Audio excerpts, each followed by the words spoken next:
teve alta esta semana, depois de 8 dias de internação. No último dia 16, Tony, ele sentiu-se mal e aí ele foi levado às pressas para um hospital no Rio de Janeiro, onde ele mora, tá, gente? Os exames da imagem, né, mostram aí que Tony tinha um hematoma subdural, né, crônico. E para falar sobre esse tema, hoje a gente está recebendo o neurologista Dr. Fernando Menezes, que vai estar aqui tirando todas as nossas dúvidas. E se você também tiver dúvida, quiser mandar alguma pergunta, aproveita para mandar no 981457570. A gente vai deixar aqui na tela o telefone para que você possa mandar também sua pergunta, tá bom? Doutor Fernando, tudo bem? Deixa eu só falar com você. Tudo Como jóia? vai? Tudo bem, Marília? Prazer tê-lo aqui, viu? Fique à vontade. E eu queria já perguntar para você o que é esse hematoma subdural. Explica um pouquinho para a gente, doutor Fernando. Bom dia ao pessoal, os telespectadores que estão em casa, né, em demais outros meios, né, audiovisuais. Bom, o hematoma subdural, nada mais nada menos aqui como mostra a figura, né, na tela, é justamente uma condição onde você tem um extravasamento de sangue, tá? Que seria essa região vermelha. Isso, vermelha, tá? E esse extravasamento de sangue, geralmente, ele acontece por um trauma. Então, eu trouxe até aqui um modelozinho do crânio, tá?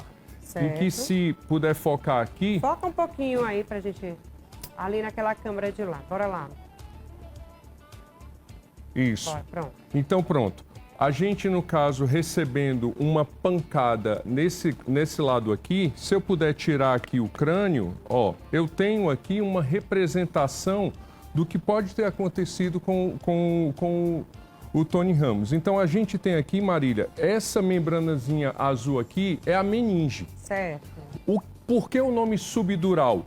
Porque essa meninge tem o nome de dura mater. Então, subdural está abaixo dela. Então, quando eu levanto aqui essa membrana que protege o cérebro, eu tenho todo esse sangramento, tá? Eu tenho todo esse sangue aqui coletado que começa a empurrar o cérebro, começa a pressionar o cérebro. O que aconteceu, infelizmente, com o Tony Ramos? Ao que se sabe, o momento em que ele passou mal não foi o momento em que aconteceu a hemorragia. A hemorragia aconteceu, foi ficando de maneira silenciosa, né? E depois de alguns dias, ela começou a dar sintomas. Porque o que acontece?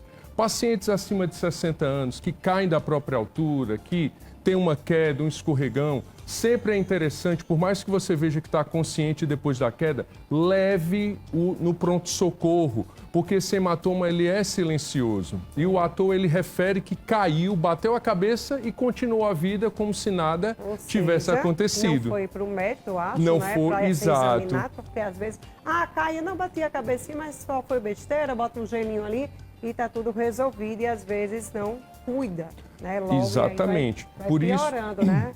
Então essa deve ter sido a causa dele ter tido isso. Mas tem outras causas? Veja, a maioria dos pacientes que tem esse hematoma subdural, ele pode ser de uma queda, como a gente diz, de baixa energia, ou seja, eu caio em casa, escorrego num tapete, como obviamente na alta energia, num acidente automobilístico, num acidente motociclístico, bicicleta, enfim. Para que isso aconteça, existe um trauma.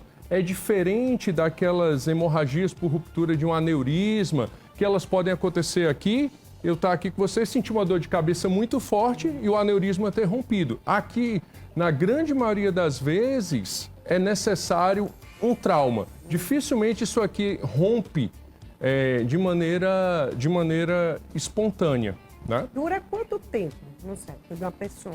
Veja, detectado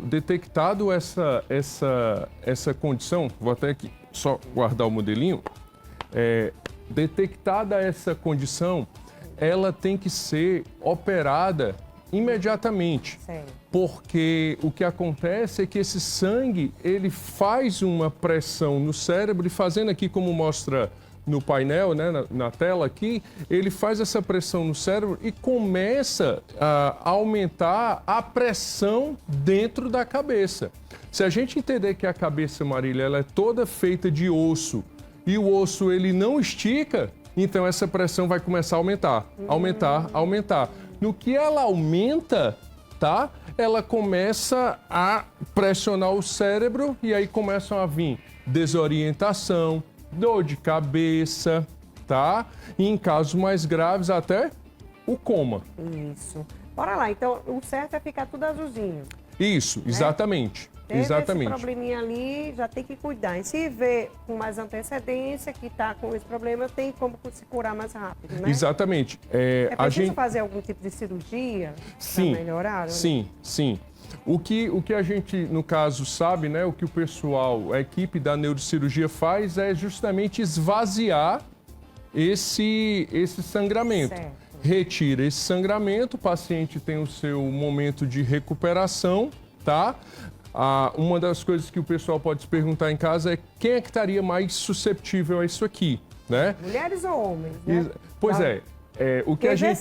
Quer ver ele dizer que é mulher, gente? Não é possível. Tem mulher sofre, viu? Diga que é mulher, não, pelo amor de Deus. Mas diga, doutor. A resposta realmente para quem é susceptível, qual é o grupo mais susceptível disso aqui, é aqueles que têm uma facilidade de ter o cérebro um pouquinho mais murcho, um pouquinho mais atrofiado. E aí vai. Idosos. E agora um alerta para os que não são idosos, mas são alcoolistas de longa data. Então a gente vê muito isso em pacientes que têm histórico de alcoolismo pesado, tá? E pacientes idosos. Por que então ele é silencioso, Marília? Se você perceber, quanto mais murchinho o cérebro for, mais lugar para o sangue ir se acumulando. E aí, enquanto houver lugar, ele vai se acumulando. Chega um momento em que acumula demais. Por isso que demora, às vezes, a aparecer os sintomas, o que aconteceu lá com o ator global. Tem uma diferença entre o subdural para o epidural? Tem. O subdural é justamente, né? Se puder focar aqui de novo no modelinho, tá? Então, o hematoma subdural é justamente essa porção aqui, no caso, tá? Tem essa membranazinha aqui que eu levantei, ó. Essa membranazinha aqui, ó. Tá vendo aqui? Desculpa. Isso. Perdão. No caso, essa membranazinha aqui que eu levantei é a dura mater.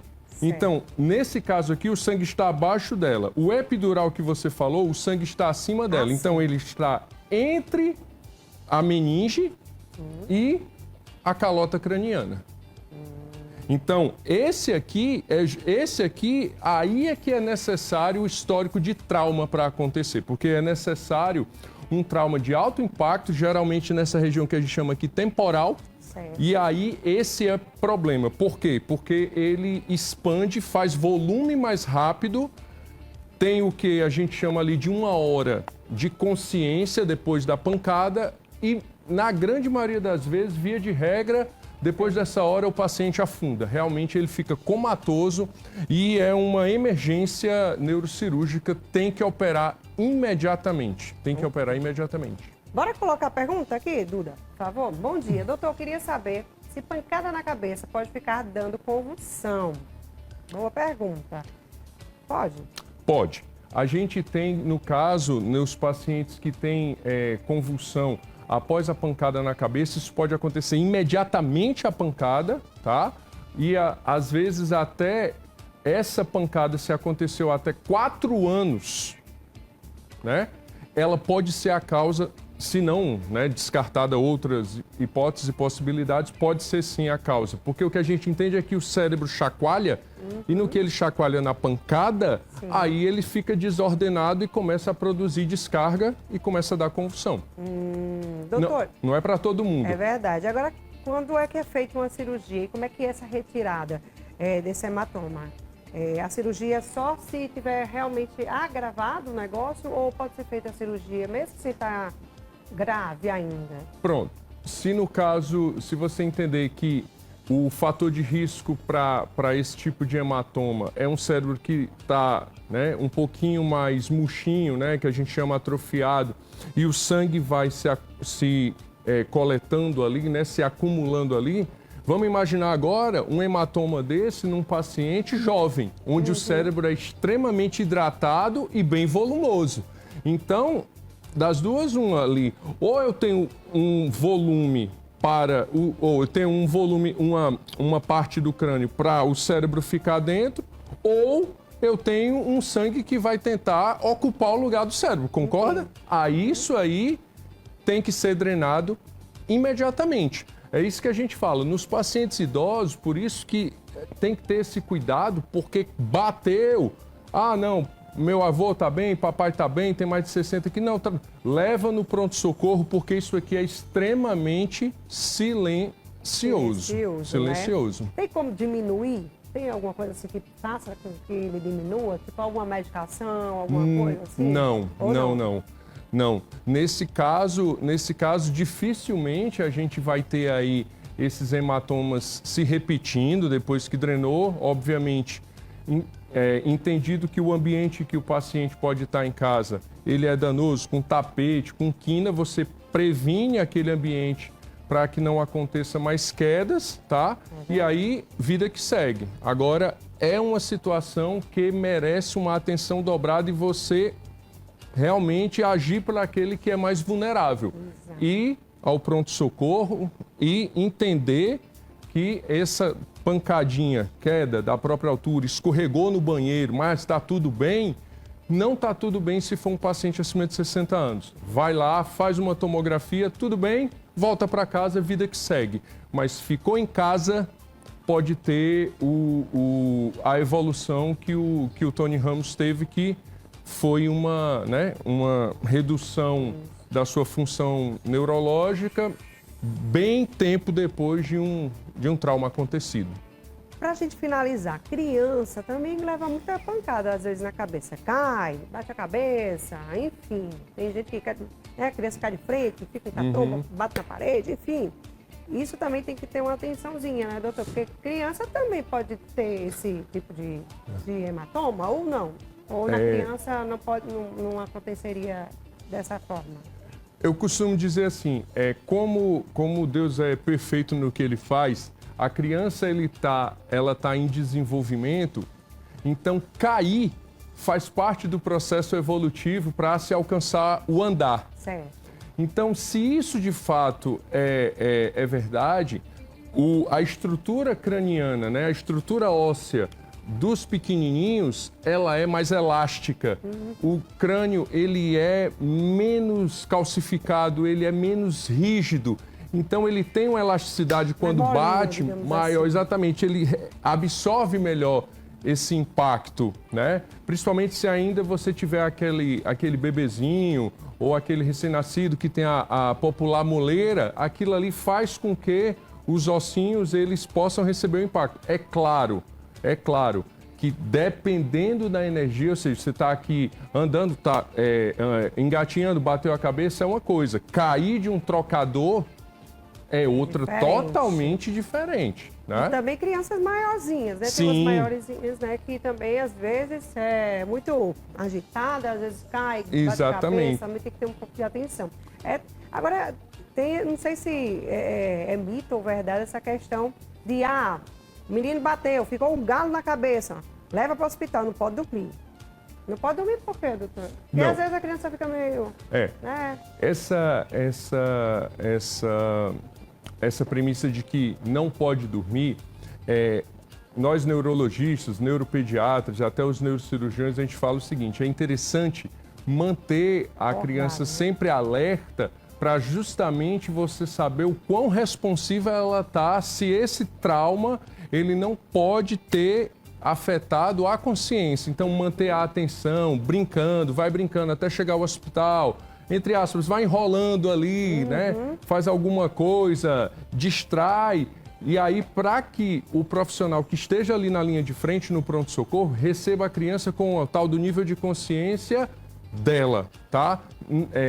Sem medicação, que pode dar um pouco de sonolência, entendeu?